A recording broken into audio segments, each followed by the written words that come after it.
Assalamualaikum warahmatullahi wabarakatuh. Yang terhormat dosen pembimbing Ibu Profesor Sukmawati Sukamulya, yang terhormat Bapak dan Ibu penguji. Perkenalkan, saya Desi Permatasari, mahasiswa Semba 42 Finance, akan mempresentasikan panel tesis saya yang berjudul Analisis Kinerja Keuangan PT Bank Danamon Indonesia sebelum dan setelah diakuisisi oleh MUFG. Bank Danamon adalah salah satu bank terbesar di Indonesia dari sisi aset, dengan segmentasi konsumer, UKM, wholesale, dan syariah, dengan kepemilikan mayoritas saham oleh MUFG 92,4% dan publik 7,53%. MUFG adalah salah satu bank terbesar di Jepang dengan segmentasi utamanya adalah korporasi. Tahun 2015 adalah tahun di mana inisiasi awal Bank Danamon akan diakuisisi oleh MUFG, di mana pada tahun tersebut terjadi perlambatan ekonomi di Indonesia yang turun hingga di 4,79%. Hal ini terjadi karena adanya perlambatan ekonomi global, ketidakpastian kondisi pasar keuangan global, dan ketidakpastian kenaikan suku bunga dari The Fed. Tentu saja ini mempengaruhi penurunan performa bank umum yang terindikasi dengan adanya penurunan pertumbuhan kredit menjadi 10,86%. Dan juga mempengaruhi kinerja Bank Danamon, terjadi penurunan laba karena adanya kenaikan NPL dan juga kenaikan CKPN. Harga saham juga menurun secara year to date di 35,8%. Kemudian kondisi ini ditangkap oleh kondisi ini mempengaruhi keputusan Temasek untuk melepas Bank Danamon yang ditangkap oleh MUFG, sehingga terjadilah akuisisi di tahun 2017. Bank Danamon memiliki potensi untuk memanfaatkan kekuatan finansial dari MUFG, dan MUFG memiliki potensi untuk menciptakan sinergi yang lebih besar karena segmentasi Bank Danamon melengkapi segmentasi yang dimiliki oleh MUFG. Pada tahun 2017 adalah tahapan pertama akuisisi sebesar 40%, di akhir tahun 2017 sebesar 78,3%, di tahun 2019 92,4%, dengan MUFG sebagai controlling interest menurut buku Subramaniam and Wild, yaitu memiliki kepemilikan saham di atas 50%, yang memiliki akses menyeluruh terhadap kontrol bisnis Bank Danamon, dan juga berhak atas pengambilan keputusan dan menentukan strategi Bank Danamon Indonesia ke depannya. Rumusan masalah adalah belum banyak penelitian yang menguji secara empiris mengenai strategi akuisisi bank asing atau bank lokal, dan mayoritas dari strategi merger dan akuisisi pada perusahaan terjadi kegagalan dan tidak menambah value pada pemilik saham atau bahkan menimbulkan kerugian menurut Fredweg and Schoenberg 2006. Pertanyaan penelitian, apakah terdapat perbedaan kinerja Bank Danamon dalam periode 4 tahun sebelum diakuisisi dan 4 tahun setelah diakuisisi MUFG dengan indikator risk profile, earning, dan capital. Tujuan penelitian untuk menguji apakah terdapat perbedaan kinerja dari PT Bank Danamon Indonesia sebelum dan setelah diakuisisi oleh MUFG. Manfaat penelitian untuk perusahaan dapat dipergunakan MUFG sebagai bahan evaluasi finansial atau strategi akuisisi yang dilakukan, dan dapat dipergunakan MUFG sebagai dasar dalam menentukan strategi perusahaan ke depan. Dan untuk penulis memiliki wawasan mengenai strategi akuisisi serta pengaruhnya terhadap kondisi finansial, dan juga dapat untuk mendalami dan mengembangkan ilmu finance sehingga dapat diaplikasikan ke perusahaan tempat penulis bekerja.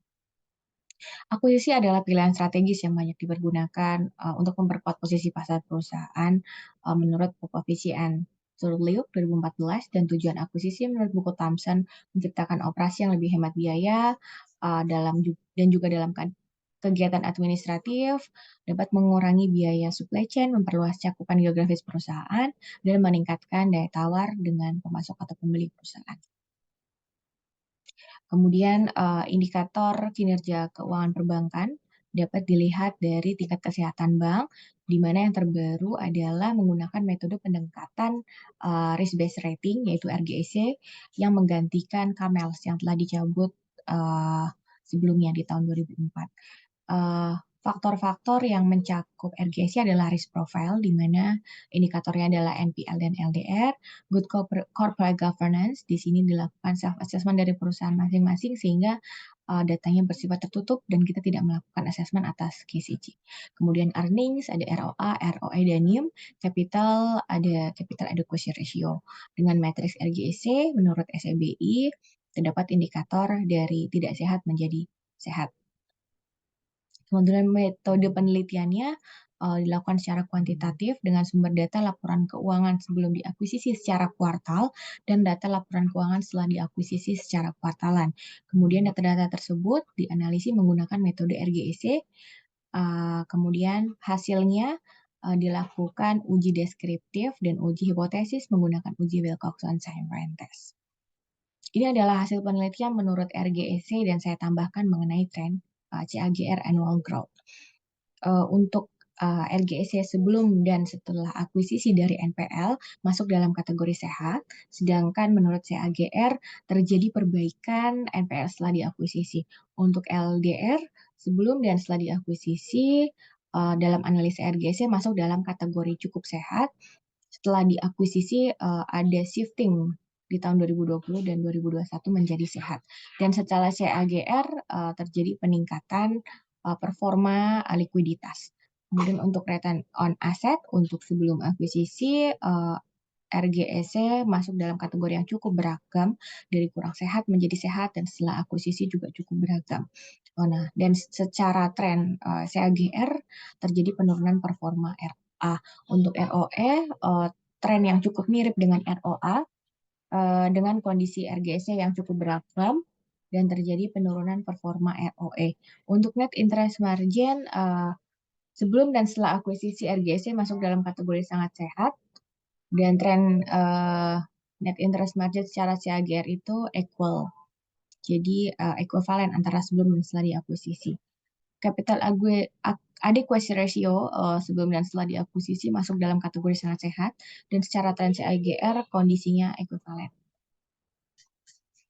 Untuk uji deskriptif, untuk kategori NPL, LDR, ROA, ROE, dan NIM, terjadi penurunan performa.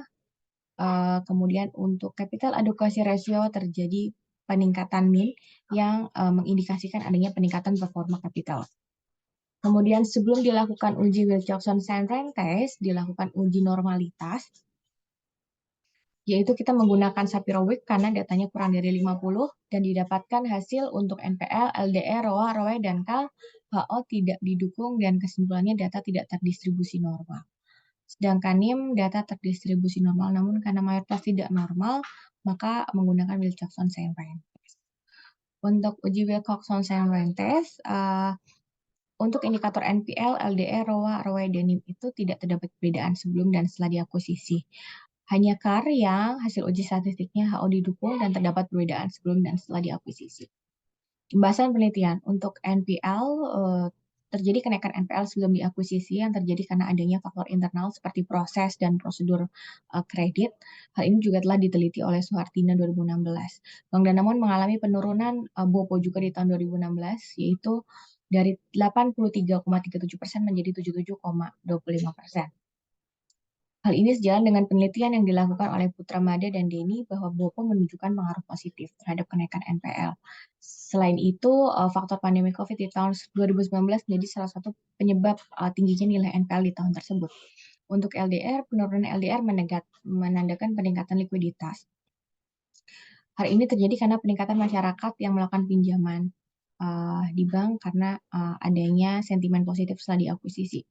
Kemudian angka LDR yang tinggi juga mengindikasikan peningkatan jumlah nasabah karena adanya akuisisi dan peningkatan laju permintaan kredit yang lebih cepat dibandingkan dengan penempatan dana di bank tersebut. Dan pada tahun 2020, berdasarkan data laporan keuangan, pertumbuhan kredit pada segmen FI tumbuh 24,6%, didukung oleh kolaborasi dengan MUFG. Kemudian pengembalian aset, ROA, mencerminkan seberapa besar laba bersih yang diperoleh perusahaan dan terjadi peningkatan dan perbaikan nilai ROA setelah diakuisisi sejalan dengan penelitian yang dilakukan oleh Sis Bintari. Kenaikan ROA dapat disebabkan karena tingginya penyaluran kredit Bank Danamon sebesar 24,6%, namun setelah tahun 2019 terjadi penurunan yang diakibatkan adanya pandemi COVID sejalan dengan penelitian yang dilakukan oleh Adil Anam dan Fitri Haryanti. Untuk ROE memiliki kemiripan dengan ROA, yaitu terjadi peningkatan dan perbaikan nilai ROE setelah diakuisisi di tahun 2017 sejalan dengan penelitian Sis Bintari. Kemudian ROE yang tinggi menunjukkan perusahaan berhasil mengenerate keuntungan dari modal sendiri. Namun setelah tahun 2019 jadi penurunan yang dapat diakibatkan adanya pandemi COVID. Hal tersebut dapat dibuktikan dengan penelitian dilakukan oleh Adela Namsuko dan Fitria bahwa terjadi penurunan ROE pada saat pandemi COVID. Untuk NIM terjadi peningkatan dari tahun ke tahun, namun di tahun 2020 dan 2021 terjadi penurunan. Penurunan ini dapat disebabkan karena penambahan aset produktif bank yang lebih besar dibandingkan dengan peningkatan pendapatan bunga bersih bank. Dan memang pada tahun 2020 terjadi penurunan bunga bersih bank dari 13,7 M yang sebelumnya 14,5 M di tahun 2019. Penurunan pendapatan ini dapat disebabkan oleh faktor pandemi COVID yang sejalan dilakukan dengan penelitian Dania. Untuk capital adequacy ratio terjadi peningkatan CAR baik sebelum maupun setelah diakuisisi dan sejalan dengan penelitian yang dilakukan oleh Sujat Mika. Dan memang pada 3 tahun terakhir MUFJ menambahkan modal Bank Danamon hingga 67,25 triliun. Peningkatan CAR setelah akuisisi mencerminkan adanya sinergi atas akuisisi terhadap kemampuan Bank Danamon dalam menanggung resiko dari setiap aktiva produktif yang beresiko yang tentunya memberikan dampak positif bagi profitabilitas Bank Danamon. Lanjutkan pembahasan mengenai capital adequacy ratio. Diperlukan adanya penambahan modal karena ada dua faktor berikut. Yang pertama adalah pada tahun 2004 Bank Indonesia berusaha menerapkan arsitektur perbankan Indonesia, yaitu suatu kerangka dasar untuk meningkatkan sustainability perbankan secara menyeluruh dalam jangka waktu 5-10 tahun. Dengan salah satu programnya yaitu program penguatan struktur perbankan nasional dengan upaya seperti penambahan modal baru, merger dan akuisisi, menerbitkan saham baru, dan juga subordinated loan, di mana diharapkan jika semua upaya tersebut tercapai didapatkan 2-3 bank internasional dengan modal di atas 50T, 3-5 bank nasional dengan modal 10-50T, dan bank dengan segmentasi tertentu hingga modal 10T, dan BPR dengan modal di bawah 0,1T. Kemudian adanya perubahan klasifikasi buku dan KBMI dari sebelumnya dari sebelumnya buku dengan kategori modal yang lebih rendah dibandingkan dengan KBMI dengan modal yang lebih tinggi. Jadi yang pertama, akuisisi memang bertujuan menguatkan modal terbukti sejalan dengan tujuan pemerintah dalam meningkatkan skala perbankan yang bertujuan untuk menguatkan struktur perbankan nasional. Yang kedua, dengan adanya peningkatan modal inti pada kategori KBMI mengakibatkan tuntutan modal inti perbankan semakin tinggi. Kesimpulannya adalah untuk risk profile, NPL dan LDR terjadi perbaikan, dan NPL kategori RGSMA sebelum dan sesudah akuisisi sehat, LDR sebelum dan sesudah akuisisi sehat. Kemudian untuk uji deskriptif terjadi kenaikan min NPL. Kemudian untuk LDR terjadi kenaikan min LDR di mana terjadi penurunan likuiditas, dan uji Wilcoxon tidak terdapat perbedaan. Untuk earnings, ROA dan ROE terjadi penurunan tren CAGR, dan RGS sebelum dan setelah diakuisisi masuk dalam kategori cukup sehat, uji deskriptif terjadi penurunan, dan uji Wilcoxon tidak terdapat perbedaan. Untuk NIM kategori stabil, untuk sebelum dan setelah akuisisi masuk dalam kategori cukup sehat, kemudian uji deskriptif terjadi penurunan min, dan uji Wilcoxon tidak terdapat perbedaan. Untuk kapital, tren CAGR stabil, rata-rata RGS sebelum diakuisisi dan setelah diakuisisi sangat sehat, uji deskriptif kenaikan min CAR, dan uji Wilcoxon terdapat perbedaan. Sarannya adalah untuk perusahaan analisis dan proyeksi kinerja keuangan diperlukan minimal 5 tahun ke depan dan dapat memprediksi jika terjadi penurunan makroekonomi yang berdampak pada kinerja keuangan perusahaan. Selain kinerja keuangan, dapat mempertimbangkan faktor lainnya seperti culture, value, dan manajemen perusahaan. Untuk investor diperlukan forecasting dan analisis kinerja keuangan sebelum melakukan kegiatan strategi seperti membeli saham, baik untuk perusahaan yang mengakuisisi maupun perusahaan yang diakuisisi. Untuk peneliti, penelitian ini dapat digunakan sebagai referensi dalam meneliti rasio keuangan.